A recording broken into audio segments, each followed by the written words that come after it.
শুধুমাত্র নবীজির প্রতি দরুদ প্রেরণ করার আমলটাই জিকির হিসাবে সবচেয়ে বেশি করেন।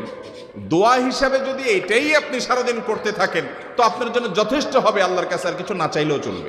দুরুদ মানে হলো নবীজির জন্য দোয়া করা। ভাই, আল্লাহ তার হাবিবকে রহম করবেন, আপনার আমার দোয়ার দিকে আল্লাহর তাকানোর কোনো ঠেকা আছে? নবীজি কি আমাদের দোয়ার কোনো মুখাপেক্ষী? কিন্তু আমরা তার জন্য দোয়া করলে ওই চান্সে আল্লাহ তাআলা আমাদের প্রতি অনুগ্রহ করবেন। একবার না, আপনি নবীজির প্রতি একবার রহমতের দোয়া করবেন, একবার দুরূদ পাঠ করবেন। মান সাল্লা আলাইয়া মাররাতান সাল্লাল্লাহু আলাইহি আশারা, নবীজি সাল্লাল্লাহু আলাইহি সাল্লাম বলেছেন, একবার আমার জন্য তোমরা দোয়া করলে, আমার প্রতি দুরূদ পাঠ করলে, আল্লাহ তাআলা তোমাদের জীবনে 10 বার 10 জায়গায় 10 টাইমস তোমাদের উপর আল্লাহ তাআলা অনুগ্রহ করবেন। আপনি টেরও পাবেন না কত জায়গায় আল্লাহ অনুগ্রহ করেছেন। আল্লাহ বাঁচাই দিয়েছেন, একটুর জন্য শেষ হয়ে যান নাই। ওই যে দুরূদ পড়ছেন,